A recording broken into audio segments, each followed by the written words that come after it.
Bonjour mesdames et messieurs, je réponds au nom de Arsène Amakandé. Je suis formateur et rédacteur web à cette ONG. Soyez les bienvenus dans ce module de formation en rédaction web, accompagné de quelques notions de community management. Il s'agit d'une formation complète en rédaction web, bien sûr, que je mets à votre disposition gratuitement. Aimez, partagez et abonnez-vous. Ne la gardez pas pour vous seul. Partagez-la. Merci. D'entrée de jeu et faites cet exercice. C'est important. Dites-nous qui êtes-vous. Et ben ça paraît un peu banal, mais bon, ça fait partie des étapes. Et posez-vous aussi la question de savoir quelles sont vos attentes, relativement à cette formation et quelles sont vos connaissances dans la matière. En plus de cela, je vous gratifie de cette citation. Je suis responsable de ma joie et de ma satisfaction. Si vous comprenez le sens de cette phrase, de cette citation, vous resterez toujours en joie. Vous serez toujours satisfait de vous-même. C'est la raison pour laquelle je vous gratifie de cette citation. Allons dans le vif du sujet. Nous allons voir les différentes étapes de la formation. Cette formation, nous aurons à voir un certain nombre de choses, notamment en petit temps, on aura les bases de la rédaction web et le site d'écriture. En deuxième étape, nous aurons les étapes de la création de contenu. En troisième position, on verra la structure d'un article. En quatrième position, on verra la notion de référencement naturel SEO. En cinquième position, nous aurons le storytelling et l'art du copywriting. En sixième position, nous verrons l'utilisation des outils. En septième position, maintenant, nous verrons la notion de community management.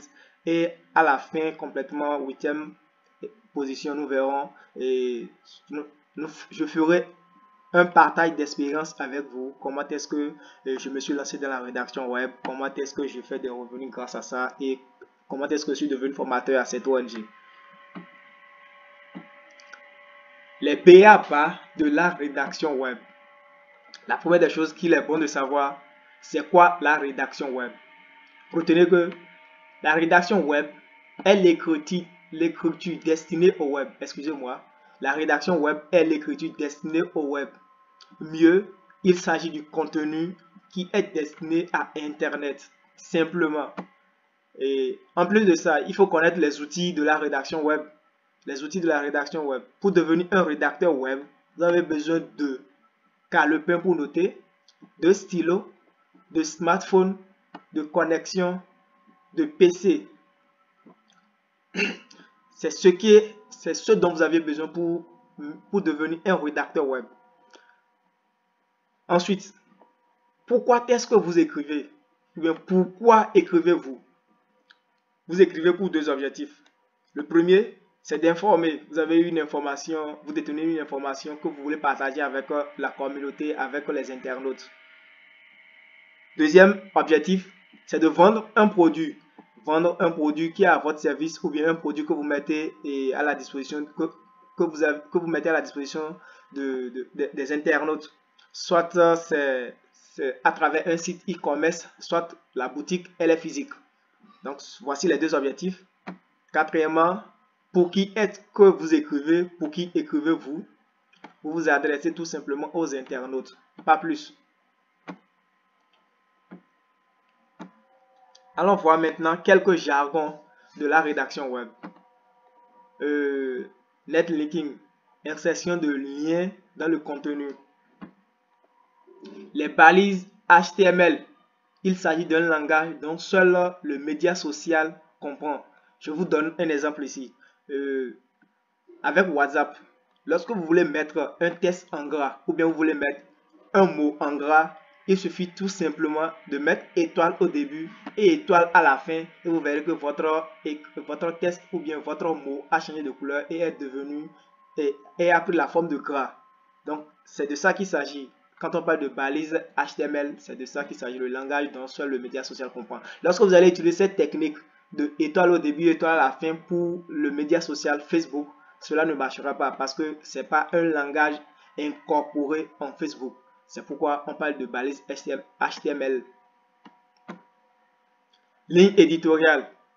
Il s'agit du langage à utiliser pour la rédaction. La titraille, espacement de l'article. Il s'agit de, lorsque vous prenez votre article par exemple, vous voulez l'espacer, il s'agit en clair de faire truc là, de sous-titrer ça, de sous-titrer, si je peux me permettre de le dire, sous-titrer. Il s'agit des sous-titres de votre article, les sous-titres, le H1, le H2, le H3, cela dépend de votre inspiration, cela dépend de votre inspiration, exactement. Et le backlinking, la synthèse, les balises méta, la métadescription, le title qui est le titre, l'encre, les mots-clés, le maillage, lien hypertexte, contenu optimisé, ce sont des jargons. Ce sont des jargons de la rédaction web. Les jargons de la rédaction web que vous allez comprendre davantage lorsque vous allez lancer dans l'action. Tout de suite, vous allez chercher à comprendre toutes ces choses. C'est inutile. C'est inutile de les comprendre immédiatement. Lancez-vous dedans, lancez-vous directement et ces choses, vous allez les apprendre dans la pratique plus facilement. Le H1, le H2 qui sont les sous-titres, footer, header, landing page, newsletters, URL, infobulle. Tout ça, c'est un langage ce sont des jargons de la rédaction web. Et attention, hâte au copier-coller. Attention, à ce niveau, il faut faire très attention.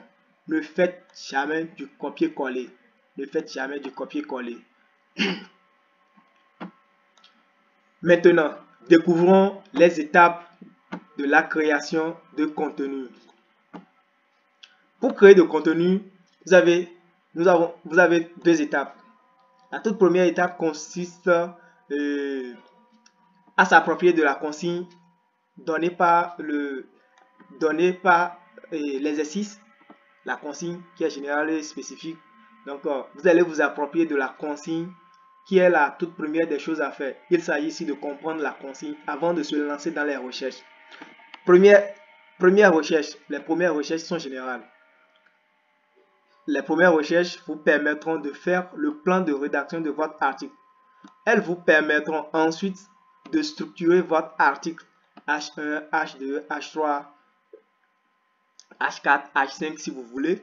Et ça dépend de votre inspiration et aussi du nombre de mots qui a été donné comme consigne. Ne dépassez surtout pas. Ne dépassez surtout pas le nombre de mots. Il ne faut jamais dépasser les mots demandés. Le nombre de mots demandés par votre recruteur. Ne dépassez jamais. La troisième étape, il s'agit des deuxièmes recherches. Les deuxièmes recherches qui sont spécifiques. Les deuxièmes recherches, quant à elles, sont spécifiques et plus précises. Vous ferez ici des recherches sur chaque sous-titre afin de les développer exactement.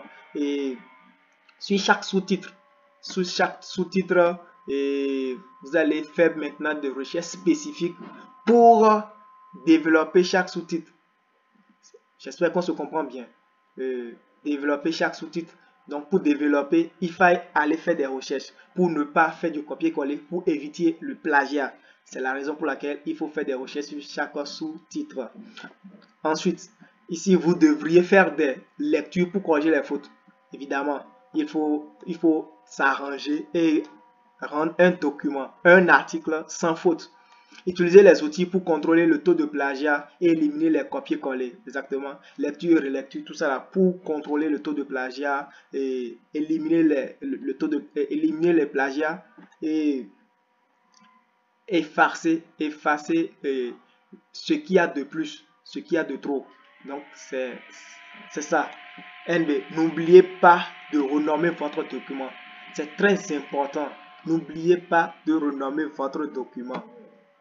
Très, très important. À présent, nous allons découvrir les règles de l'écriture web. les règles de l'écriture web. Et chaque fois que vous entendez parler de la rédaction web, certainement, vous entendez parler de la rédaction web et vous vous demandez, eh bien, comment est-ce que ça se passe? Et bien, voilà, c'est ça que vous avez là. C'est ça que vous avez là, la rédaction web. Toute première règle, des phrases courtes et des paragraphes courts, tu rédigeras. Faites simplement des phrases courtes et des paragraphes courts pour ne pas être trop long.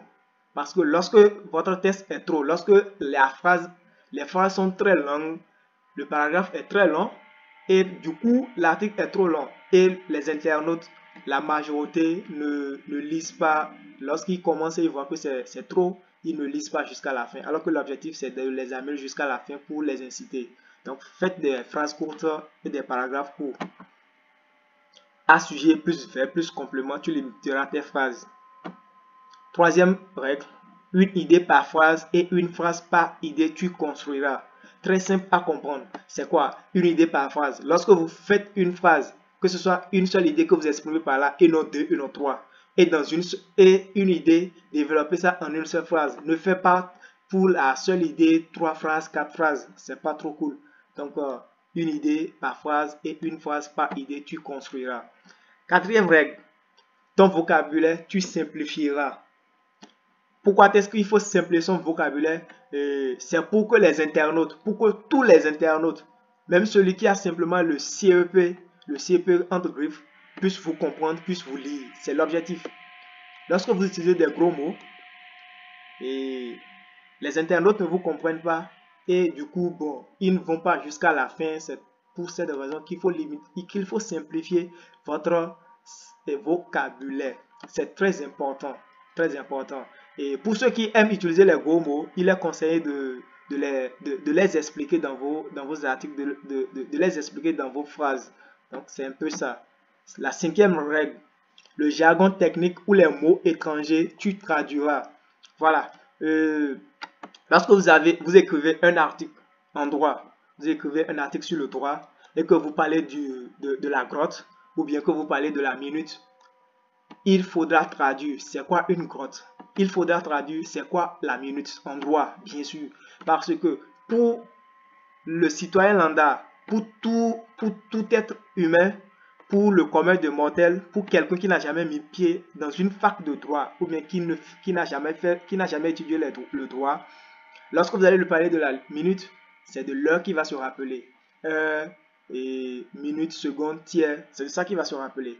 Mais dans le jargon technique du droit, la minute signifie tout autre chose. C'est la raison pour laquelle il faille traduire le jargon technique et les jargons techniques surtout. Les négations, tu éviteras. Éviter la négation au maximum. Septième règle, le passif, tu éviteras. Huitième règle, les adjectifs et les adverbes, tu fuiras. Neuvième règle, les temps complexes, tu oublieras. Le subjonctif, le passé simple. Ce sont des temps un peu complexes, ce sont des temps qui sont difficiles à cerner. Et écrivez plutôt votre article soit au présent, soit à l'imparfait. Soit au présent, soit à l'imparfait. Donc c'est un peu ça. Et la dixième règle, se lit à haute voix. À voix haute, tu te liras. Se lit à haute voix. C'est très important. Toutes ces règles sont à maîtriser, sont à appliquer. Découvrons à présent la structure d'un article. Comment est-ce qu'un article est structuré? C'est de ça que nous voulons parler ici. La toute première des choses, le titre. Un bon titre promet un bon article. Lorsque vous titrez correctement votre article, vous avez une forte chance, vous avez 95% de chance de produire un bon article. C'est la raison pour laquelle le titre est très important et il faut chercher de bons titres. Deuxième, le chapeau. Le chapeau, premier paragraphe. Le chapeau est la partie la plus importante de votre article.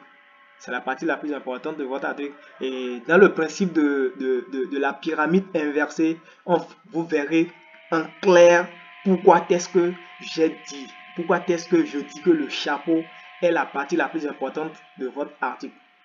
Le chapeau doit répondre à un certain nombre de questions, notamment le what, c'est-à-dire le quoi, le when, quand, le why, pourquoi, où, qui, where, où. C'est dit quoi? Pourquoi est-ce que vous écrivez? Quand est-ce que vous écrivez, vous écrivez ce dont vous parlez? De quoi est-ce que vous voulez parler? Le what, le quoi? De qui ce dont vous êtes en train de parler s'adresse? Vous vous adressez à qui dans votre article? C'est ça le qui. Le where, où est-ce que ça se passe? Vous voulez parler de l'inscription en ligne et vous ne précisez pas. Inscription en ligne à l'université de Parakou, inscription en ligne à l'université de Calavi ou bien inscription en ligne sur votre site. Est-ce que c'est de ça qu'il s'agit? Il faudra préciser. Et le pourquoi, et donner les raisons pour lesquelles vous écrivez cet article, pourquoi est-ce qu'il faut faire l'inscription. Troisièmement, le paragraphe suivant, qui doit répondre également à un certain nombre de choses, ça fait partie du développement. C'est le développement qui commence par là. Comment ça marche, combien ça coûte, dans quel cas peut-on l'utiliser, en quoi est-ce différent de la solution INS. Puisque pourquoi vous ne parlez pas de la solution Y et c'est de la solution INS que vous parlez. Pourquoi vous parlez de la solution A et vous ne parlez pas de la solution B? En quoi est-ce que la solution A est différente de la solution A est différente de la solution B? Il faudra, votre article, le développement doit répondre à ces questions. Quatrièmement, le dernier paragraphe est le contexte qui doit aussi répondre à un certain nombre de questions. Qui fabrique ce produit? Comment ça marche? En respectant quelles règles ou quelles valeurs, depuis quand vous produisez, un peu de tout ça. Donc c'est ça. Retenez que ça dépend. Je ne dis pas nécessairement que votre article, qu'un article doit faire 2 paragraphes ou bien 3 paragraphes. Non. Ça dépend de votre inspiration et de votre espacement. Ça dépend de votre inspiration et de votre espacement. Et maintenant, si vous travaillez en freelance, et que le recruteur, celui pour qui vous écrivez, vous a donné un certain nombre de mots, il faudra le respecter. Si on vous donne 500 mots et que vous allez à 600 mots, le recruteur va rompre le contrat. Et ça, c'est inévitable. C'est inévitable, c'est sans suite. Donc, il faudra respecter. À la fin de votre article, quelle est la conclusion? À la fin, le call to action. Le call to action qui est considéré comme la conclusion d'un article. Et en jargon marketing, un call to action est un moyen d'inciter l'internaute à effectuer une action.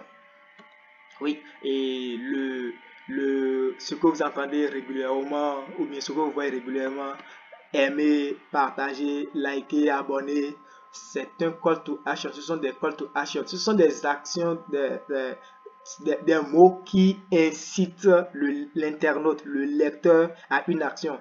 Vous l'incitez à aimer, vous l'incitez à partager, vous l'incitez à s'abonner à votre newsletter. Donc, c'est de ça qu'il s'agit ici, le call to action, qui est la conclusion. À présent, découvrons le principe de la pyramide inversée. Voici la pyramide, vous verrez un peu de tout. Voici le chapeau. Le chapeau qui est la partie la plus vaste, la partie la plus importante, comme je le disais. Et il est très important pour vous que votre chapeau soit accrocheur, que votre chapeau accroche. C'est l'essence de l'information que vous donnez là. Donc, donnez l'essence de l'information dans le chapeau. Et votre chapeau doit séduire. Votre chapeau doit plaire. Votre chapeau doit donner envie de lire davantage. Si le chapeau n'est pas bon, l'article risque d'être mauvais. Le développement peut être bon, mais l'internaute n'aura pas l'envie de vous lire, de poursuivre la lecture. C'est la raison pour laquelle il faudrait que votre chapeau soit accrocheur, que votre chapeau contient l'essence de l'information. En deux, le développement. Vous voyez que le développement relativement au chapeau est moins considéré, est moins vaste. Donc, vous développez vos propos là. Et qu'est-ce qui se passe à la fin maintenant? Le call to action, vous donnez des informations, des détails accessoires, propos accessoires. Voilà. Le chapeau qui répond à qui, quoi, où, quand, comment, pourquoi, combien. C'est de ça qu'il s'agit, comme je l'ai dit. Ça, le chapeau doit répondre à qui? Doit répondre à la question quoi? Doit répondre à la question où? Doit répondre à la question quand? Doit répondre également à la question comment? Le pourquoi et combien? Votre chapeau doit contenir tout ça. Et c'est là même, c'est la raison pour laquelle on parle de l'essence de l'information. C'est-à-dire la substance même de l'information, c'est dans le chapeau que ça se trouve. Et là maintenant, vous séduisez. Au niveau du développement, ce n'est que des informations, des détails accessoires que vous donnez, des détails que vous donnez là-bas. Des détails. Et maintenant au niveau du call to action, que vous pouvez donner des détails accessoires et autres. Donc vous allez voir dans le développement, qu'est-ce qui se passe? Argument plus illustration, que vous accompagnez de photos, de vidéos, de liens, des liens internes et externes. C'est ça le développement. Argument plus illustration. Et si possible, vous ajoutez des photos et des vidéos pour prouver ce que vous êtes en train de dire. Les liens internes et les liens externes pour rediriger, les internautes vers un autre site pour voir exactement de quoi est-ce qu'il s'agit. Donc c'est un peu ça. Et maintenant, de l'autre côté, à la fin, les liens utiles, informations sur l'auteur, documents à télécharger, qui n'est rien d'autre que le call to action. Donc c'est un peu ça. Donc faites beaucoup attention, et c'est le principe de la pyramide inversée. C'est très important. Et nous voici à la fin de notre première, de la première partie de notre formation. Les questions, vous pouvez les poser. Vous pouvez nous écrire directement via mail. Le mail qui s'affiche là, qui est tout juste en bas là, 7.ong575@gmail.com. Nous sommes disponibles. Je suis disponible pour répondre à toutes vos préoccupations. Ne regardez pas cette vidéo pour vous seul. Et nous sommes qu'au début. Nous sommes qu'au début. C'est vrai, avec ceci, vous pouvez déjà commencer la rédaction web. Mais la suite est encore intéressante. Par conséquent, je vous invite à poursuivre cette lecture. Je vous invite à lire, à écouter la vidéo suivante. Merci beaucoup.